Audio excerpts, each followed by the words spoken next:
Hop là, jour 107 sans Formule 1. C'est long, hein. Il en reste combien? Au moins 80. Ah ouais. Bon ben, en attendant, on va parler des conséquences que tout ça va avoir pour notre bonne vieille Formule 1. Bonjour à tous, c'est le Pit Stop F1, j'espère que vous allez très bien en ces temps un peu troublés. Je vous retrouve aujourd'hui car j'avais envie de parler un peu du report et de tout ce que ça implique.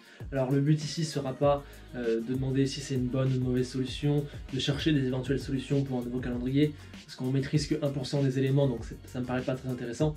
Mais voilà, j'avais juste envie qu'on se pose et qu'on évoque ce que ce report peut changer dans l'histoire de la discipline. C'est donc parti pour 7 questions que pose le report. La première que je me pose, c'est est-ce qu'il y aura un vainqueur pour le Grand Prix de Monaco 2020? S'il n'y en a pas, ce sera la première fois depuis 1954 qu'on n'a pas de lauréat du Grand Prix de Monaco sur une année. Et oui, visiblement le Grand Prix de Monaco va faire partie des 5-6 Grands Prix qui vont sauter sur le début de saison, et on ne pourra pas forcément tous les recaser, et on sait que Monaco, c'est un Grand Prix qui demande beaucoup de logistique et une organisation immense. Donc imaginez si on n'a pas de Grand Prix de Monaco, ce sera la première fois depuis 65 ans, et ça va empêcher un peu des pilotes de marquer l'histoire. Hein. Ça serait pas, par exemple Hamilton n'aurait pas l'occasion de prendre une 4ème victoire, et du coup il semblerait peut-être jamais en mesure d'aller chercher les 6 de Senna ou les 5 de Schumacher. Il n'y aura pas de 3ème victoire pour Vettel, il n'y aura toujours pas de victoire à Monaco pour Verstappen, non plus pour Leclerc qui en 3 saisons en F1 aura toujours été mis hors jeu de la victoire à Monaco sur des faits extérieurs à sa volonté. Donc voilà, ça me paraît quand même une question importante à trancher. Deuxième question, Hamilton battra-t-il le record de pole sur un circuit? Et oui, un peu comme ce qu'on a pour le Grand Prix de Monaco, le Grand Prix d'Australie a été annulé et je pense qu'il n'aura jamais lieu en 2020. Et donc c'est une occasion en or de rater pour Hamilton parce que s'il avait réalisé la pole, ça aurait été sa 9ème à Melbourne et il serait ainsi devenu le détenteur du plus de pole sur un seul circuit. Oui, il aurait dépassé les 8 de Senna à Imola et les 8 de Schumacher à Suzuka, donc voilà. On ne sait pas ce qui se passera pour le Grand Prix d'Australie 2021, peut-être qu'il n'aura plus l'occasion de réaliser le pole là-bas, et qu'il a donc manqué quelque chose de grand. On ne sait pas, en un an beaucoup de choses peuvent se passer en Formule 1, donc on verra bien. Est-ce que je vais prendre un abonnement à la F1 TV? Oui, non, vous avez raison, ça fait partie des... Ouais, non. Ça va pas changer l'histoire de la discipline, non, effectivement. Troisième interrogation, quid des records énormes qui devaient tomber cette saison? Alors pour les 7 titres de Schumacher, je pense que si on a quand même une saison, ce qui devrait quand même arriver, Hamilton sera toujours le favori et du coup c'est probable, mais avouez quand même que ça met un peu d'incertitude sur un fait qui semblait de plus en plus se rapprocher. Un peu pareil pour les 91 victoires, hein, si on a une saison qui raccourcit, c'est autant d'opportunités en moins pour Hamilton de se rapprocher. On rappelle qu'il a 7 victoires d'égaler les 91.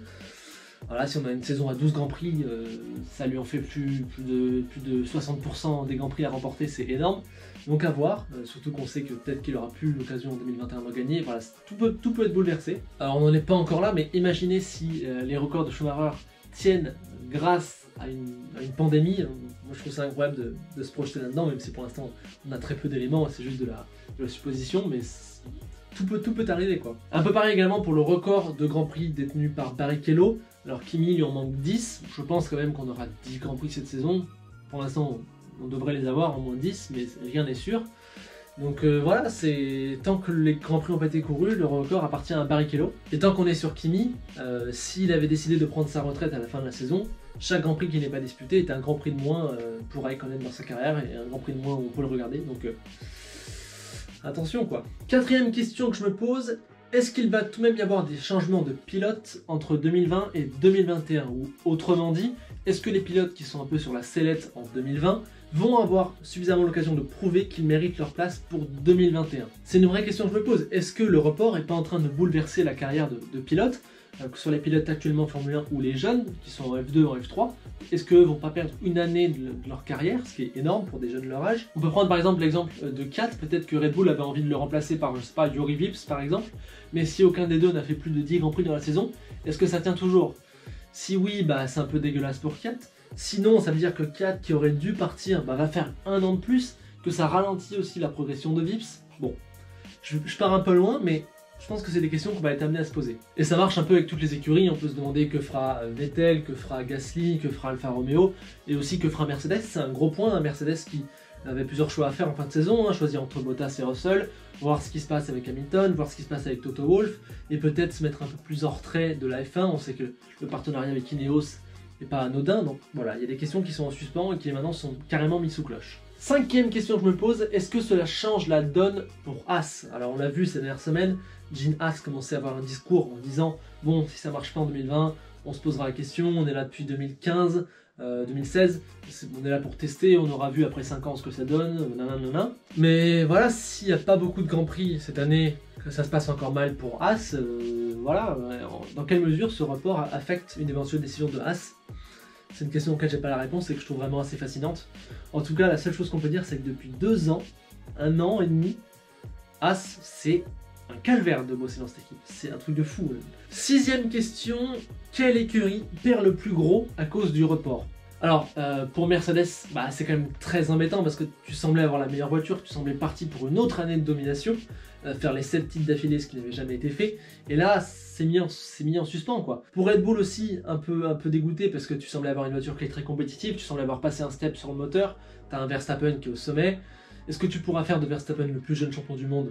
La question se pose. Pour Ferrari, c'est un peu moins grave dans le sens où vous n'avez pas une voiture de suite pour jouer les victoires, donc ça les empêche un peu de s'afficher.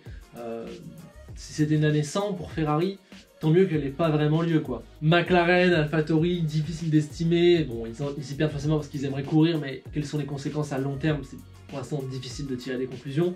Renault, on peut se dire que ça peut peut-être leur servir pour faire une année encore de réflexion, digérer un peu ce qui vient de se passer depuis 1 an et demi, ça va peut-être leur laisser du temps. Bon, Haas, on l'a vu, c'est compliqué. Et il y a Williams. Alors, d'un côté, c'est un peu dommage parce qu'il y a du positif qui était en train d'arriver dans l'équipe, et là, tout est un peu cassé. Donc c'est un peu dommage pour l'écurie, mais en même temps, faut pas se leurrer, ils auraient fini dernier cette année, tout du moins ils auraient commencé en tant que dernier. Donc je pense que moins de Grand Prix tu cours à la dernière place, le mieux c'est pour Williams, quoi. Et donc au final, j'en suis arrivé à la conclusion que l'écurie qui perd le plus gros, c'est peut-être Racing Point. Voilà, on l'a vu, ils ont fait pas mal le buzz depuis les essais de Catalogne, parce qu'ils avaient une voiture qui ressemblait beaucoup à la Mercedes sur certains points aéro. Et du coup, certains disaient, ça j'ai encore revu une interview hier, où ils disaient que la Racing Point pouvait jouer les podiums, etc. Si c'était le cas, bah, terrible pour eux, quoi, parce qu'en début de saison, ils avaient des vraies opportunités, et là, ils les ont peut-être gâchées. On verra ce que ça va donner dans le long terme. On sait aussi que peut-être que la pandémie peut affecter leurs travaux à l'usine, ils construisent une nouvelle soufflerie, etc. Dans quelle mesure ça s'est remis en cause aussi? Faut voir, mais je pense que voilà, en y réfléchissant bien, en termes du niveau qu'ils auraient pu avoir, Racing Point est une écurie qui perd très gros avec le report. Enfin, la dernière question que je me pose, c'est si on se retrouve avec 3-4 mois sans F1, est-ce que ça bouleverse des choses au niveau du développement des voitures? Parce qu'avec 3 mois devant elles, les équipes vont forcément vouloir travailler, et du coup, quand on va reprendre la F1, est-ce qu'on aura des voitures qui seront totalement différentes de celles qu'on a vues en Australie ou en Espagne? Dans le sens où est-ce que les équipes auront apporté de nouvelles pièces? Alors j'émets 2 réserves à ça. Le premier, c'est que on n'aura pas l'occasion de tester les pièces sur les voitures en conditions de course, etc. Donc les améliorations sont forcément moins impressionnantes que s'il y avait eu 6 Grands Prix. Et deuxième réserve, c'est que beaucoup d'écuries sont actuellement mises en quarantaine, ferment leurs usines, comme nous tous, et du coup, bah, elles ne peuvent pas travailler. Ça pose une autre question, est-ce que les écuries qui ne ferment pas leurs usines peuvent travailler quand même si les autres ne peuvent pas? Comment contrôler? Bon, là, je pars un peu loin, mais dans l'idée, voilà, ça pose quand même des questions. On peut aussi se demander dans quelle mesure ce report bouleverse l'idée d'une réglementation nouvelle en 2021. Ça parle d'éventuels reports en 2022, mais là je ne vais pas aller plus loin parce que c'est juste des suppositions, on n'a absolument aucune information là-dessus. Et pour l'instant, c'est pas très intéressant d'en parler. Bon voilà, j'en ai terminé avec ces 7 petites pistes de réflexion auxquelles j'ai pensé depuis le report de la Formule 1. Je sais pas si vous en avez d'autres, n'hésitez pas à me les dire en commentaire, ça me fera très plaisir. On aura peut-être bientôt des réponses, peut-être que ça donnera l'occasion à de nouvelles vidéos au fur et à mesure de l'avancement des événements. On sait que la F1 c'est un monde de détails, où beaucoup de choses peuvent changer très très vite, beaucoup de choses extérieures peuvent venir bouleverser la chose, donc je me demande vraiment dans quelle mesure ce report aura un impact dans le futur de la F1. Voilà, c'est tout pour aujourd'hui, je vous encourage à liker, à vous abonner, à partager, ça m'aide beaucoup. D'autant plus que là, samedi, arrive un nouveau projet sur lequel j'ai pas mal travaillé. C'est une nouvelle série qui va nous tenir pendant 6 semaines au moins, pendant l'arrêt de la Formule 1. J'espère que vous serez au rendez-vous, je compte vraiment sur vous, j'essaie de pas mal bosser pour que ce soit assez qualitatif. Donc je compte sur vous pour m'aider. Et d'ici là, n'oubliez pas que le plus important, c'est de franchir la ligne, toujours franchir la ligne.